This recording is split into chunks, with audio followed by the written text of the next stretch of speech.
നമസ്കാരം. ആദ്യമായിട്ട് നരേന്ദ്രമോദിയോട് ബഹുമാനം തോന്നത്തക്ക ഒരു സംഭവം ഉണ്ടായിരിക്കുകയാണ്. നിങ്ങൾ പറഞ്ഞു കാണും. യുണൈറ്റഡ് നേഷൻസ് ഒരു പ്രമേയം പാസാക്കി. പ്രമേയത്തിൽ അവർ ആവശ്യപ്പെടുന്നത് ഇസ്രായേൽ പലസ്തീനിൽ നിന്നും ഉടനടി പിന്മാറണം, ഗാസയിൽ നിന്നും ഉടനടി പിന്മാറണമെന്നാണ്. രണ്ടാമത്തേത്, പലസ്തീൻ 1967 വരെ എങ്ങനെയായിരുന്നു, ഇസ്രായേലും പലസ്തീനും 1967 വരെ എങ്ങനെയായിരുന്നു, ആ നിലയിലേക്ക് തന്നെ അതിരുകൾ മാറ്റി പലസ്തീൻ ഒരു സ്വതന്ത്ര രാജ്യമായിട്ട് മാറണം എന്നാണ് ആ പ്രമേയത്തിൽ ആവശ്യപ്പെടുന്നത്. ഇസ്രായേലും പലസ്തീനും രണ്ട് വ്യത്യസ്ത രാജ്യങ്ങളായിട്ട് സമാധാനത്തോടെ മുമ്പോട്ട് പോകണം എന്നാണ് ആ പ്രമേയം ആവശ്യപ്പെടുന്നത്. ഈ പ്രമേയത്തിൽ നമ്മുടെ രാജ്യം യുണൈറ്റഡ് നേഷൻസിന് അനുകൂലമായിട്ട്, അല്ലാന്നുണ്ടെങ്കിൽ പലസ്തീന് അനുകൂലമായിട്ടുള്ള നിലപാട് സ്വീകരിച്ച് ഒപ്പുവെച്ചിരിക്കുകയാണ്. ഒപ്പുവെച്ച 150ഓളം രാജ്യങ്ങളിൽ ഒന്ന് നമ്മുടെ രാജ്യമാണ്. നരേന്ദ്രമോദിയുടെ ഈ നിലപാട്, ഈ തീരുമാനം തിരിച്ചടിയായിരിക്കുന്നത് യഥാർത്ഥത്തിൽ ഇസ്രായേലിനല്ല, മറിച്ച് നമ്മുടെ നാട്ടിലിരുന്നു കൊണ്ട് ഇസ്രായേലിന് വേണ്ടി ശബ്ദിക്കുന്ന കുറച്ച് ആൾക്കാർക്കാണ്. ഈ കുറച്ച് ആൾക്കാരെ രണ്ട് ഗ്രൂപ്പുകളായിട്ട് സോഷ്യൽ മീഡിയ തരംതിരിച്ചിട്ടുണ്ട്. ഞാൻ ഇത്തരത്തിലുള്ള പദങ്ങൾ ഉപയോഗിക്കുന്ന ഒരാളല്ല, എങ്കിലും അവരെ നിങ്ങൾക്ക് വേഗം തിരിച്ചറിയാൻ വേണ്ടി ഞാനവ ഉപയോഗിക്കുന്നത് മാത്രമേ ഉള്ളൂ. ഒരു കൂട്ടരെ സംഘികൾ എന്ന് വിളിക്കുന്നു, മറുകൂട്ടരെ ക്രിസ് സംഘികൾ എന്ന് വിളിക്കുന്നു. സംഘികൾ എന്നാൽ സംഘപരിവാറിലെ തീവ്ര മതഭ്രാന്തുള്ള കുറച്ച് ആൾക്കാരാണ്. സംഘപരിവാറിലുള്ള എല്ലാ ആൾക്കാരും തീവ്ര മതഭ്രാന്തുള്ളവരല്ല. അവരുടെ കൂട്ടത്തിൽ വിവേകമുള്ള ധാരാളം പേരുണ്ട്. ഇസ്രായേലിനെ അനുകൂലിക്കാത്ത നിരവധി സംഘപരിവാർ അംഗങ്ങളുണ്ട്. എന്നാൽ ബോധമില്ലാത്ത ഒരു കൂട്ടം അവരുടെ ഇടയിലുണ്ട്. അവരാണ് മതഭ്രാന്തിൻ്റെ പേരിൽ പല കോപ്രായങ്ങളും കാട്ടിക്കൂട്ടുന്നത്. അവരാണ് ഇസ്രായേലിനെ പിന്തുണയ്ക്കുന്നത്. മറ്റേ കൂട്ടർ ക്രിസ്സംഖ്യകളാണ്. അവരെ ക്രിസ്ത്യാനികൾ എന്നാണ് പലരും കരുതുന്നത്. യഥാർത്ഥത്തിൽ അവർ ക്രിസ്ത്യാനികളല്ല. അവർ വെറും ബൈബിൾ ഭക്തർ മാത്രമാണ്.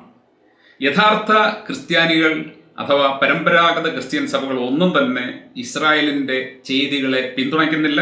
അവർ ഇസ്രായേലിനെ ശക്തമായിട്ട് എതിർക്കുകയാണ് ചെയ്യുന്നത്. അപ്പോൾ ഈ ക്രിസ്സംഖ്യകൾ എന്ന് പറയുന്ന വ്യക്തികൾക്ക് യഥാർത്ഥത്തിൽ ക്രിസ്ത്യൻ നാമം ഉണ്ടെന്ന് മാത്രമേ ഉള്ളൂ. അവർക്ക് ക്രിസ്ത്യാനികളുടെ ക്വാളിറ്റി ഇല്ല. അവർ ബൈബിളിൽ മാത്രം വിശ്വസിക്കുന്ന ബൈബിൾ ആരാധകരാണ്. അവർ വിശ്വസിക്കുന്ന ദൈവം ഈ ബൈബിളിൻ്റെ ഉള്ളിൽ കിടന്ന് നട്ടം തിരിയുന്ന, അതിനപ്പുറത്തേക്കൊന്നും ചെയ്യാൻ പറ്റാത്ത ഒരു വ്യക്തിത്വമാണ്. അവർ എന്തും ഏതും ബൈബിളിൽ ഉണ്ടോ എന്നാണ് നോക്കുന്നത്. ഇവരുടെ ധാരണ, ദൈവം പ്രപഞ്ചം സൃഷ്ടിക്കുന്നതിന് മുമ്പ് ബൈബിൾ ഉണ്ടാക്കി, ആ ബൈബിൾ അവിടെ നിന്ന് നേരെ പ്രിന്റ് ചെയ്ത് ഇങ്ങോട്ട് അയച്ചു കൊടുത്തു. അതുകൊണ്ട് എല്ലാം ബൈബിളിൽ ഉണ്ടോ എന്ന് നോക്കും. ബൈബിൾ എന്ന് മുതലാണ് ഒരു പുസ്തകമായിട്ട് ലഭ്യമായെന്ന് പോലും ഇവർക്ക് അറിഞ്ഞുകൂടാ. അപ്പോൾ ഈ രണ്ട് കൂട്ടരാണ് ഇസ്രായേലിനെ പിന്തുണച്ചുകൊണ്ടിരുന്നത്. അവിടെ ഗാസയിൽ കയറിക്കൂടി അവിടുത്തെ പാവപ്പെട്ട സ്ത്രീകളെയും കുഞ്ഞുങ്ങളെയും ഒക്കെ നിഷ്കരണം ഇവർ കൊന്നൊടുക്കിയിട്ടും അവരവിടെ പട്ടിണിയിലും പരിവട്ടത്തിലും ജീവിക്കുന്ന കണ്ടിട്ടും യാതൊരു ദയം ഇവർക്ക് അവരോട് തോന്നിയില്ല. അപ്പോഴേക്ക് ഇവർ കരുതിയിരുന്നത് ഇന്ത്യൻ സർക്കാരിൻ്റെ നിലപാടും ഞങ്ങൾ ചിന്തിക്കുന്നത് പോലെ തന്നെ ആണെന്നാണ്. എന്നാൽ ഇന്ത്യൻ സർക്കാരിൻ്റെ നിലപാട് അതായിരുന്നില്ല എന്നുള്ളത് അറിയിക്കേണ്ട സമയത്ത് നരേന്ദ്രമോദി അറിയിച്ചിരിക്കുകയാണ്. ഈ നരേന്ദ്രമോദിയുടെ പല നിലപാടുകളിലും ശക്തമായ എതിർപ്പുണ്ടെങ്കിലും നല്ല കാര്യം ആര് ചെയ്താലും ശരി അംഗീകരിക്കുന്ന ഒരു വ്യക്തിയാണ്. ഇവിടെ ഞാൻ ശ്രീ നരേന്ദ്രമോദിയെ ഹൃദയം കൊണ്ട് അഭിനന്ദിക്കുന്നു.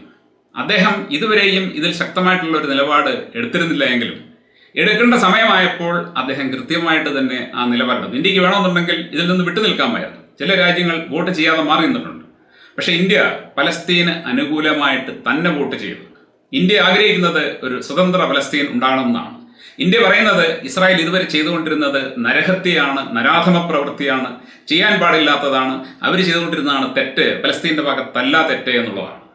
അപ്പോൾ ഈ ഒരു ശ്രമം വിജയിക്കട്ടെ എന്ന് നമുക്ക് ആശിക്കാം. ഞാൻ യുണൈറ്റഡ് നേഷൻസിൽ ഒന്നും വിശ്വസിക്കുന്ന ആളല്ല. കാരണം ഈ യുണൈറ്റഡ് നേഷൻസിനെയൊക്കെ പിന്നിലിരുന്നുകൊണ്ട് നിയന്ത്രിക്കുന്നത് ചില ഇസ്രായേലികളും അമേരിക്കക്കാരുമൊക്കെയാണ്. അവരുടെ ഇഷ്ടമനുസരിച്ചാണ് ഇവർ പലതും ചെയ്യുന്നത്. എന്നാൽ ലോകത്തെ കാണിക്കാൻ വേണ്ടി ഇങ്ങനെയൊക്കെയുള്ള ചില കാര്യങ്ങൾ അവർ ചെയ്യാറുണ്ട്. അങ്ങനെ പറയുന്ന കാര്യത്തിൽ അവർക്ക് ശരിക്കും ആത്മാർത്ഥതയുണ്ടെങ്കിൽ ഇതവർ നടപ്പിലാക്കി കാണിക്കണം. ഇസ്രായേലിനെ ഗാസയിൽ നിന്നും ഓടിക്കാനുള്ള ഒരു തീരുമാനം യുണൈറ്റഡ് നേഷൻസ് ശക്തമായിട്ടും എടുത്തു കഴിഞ്ഞാൽ അത് നിസ്സാരമായിട്ട് സാധിക്കാവുന്ന കാര്യമേ ഉള്ളൂ.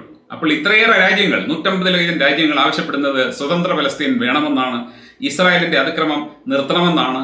അപ്പോൾ അത് നടപ്പിലാകും എന്ന് നമുക്ക് പ്രതീക്ഷിക്കാം. ഇവിടെ ഇരുന്നുകൊണ്ട് ഇസ്രായേലിന് വേണ്ടി തള്ളിമറിക്കുന്ന സംഖ്യകളും കൃസംഖ്യകളും അറിയുക, നിങ്ങളുടെ നിലപാടിൻ്റെ ഒപ്പം ഇന്ത്യൻ സർക്കാർ നിൽക്കുന്നില്ല. ഇന്ത്യൻ സർക്കാർ പലസ്തീനിലെ ജനതയ്ക്കൊപ്പമാണ്. Thank you.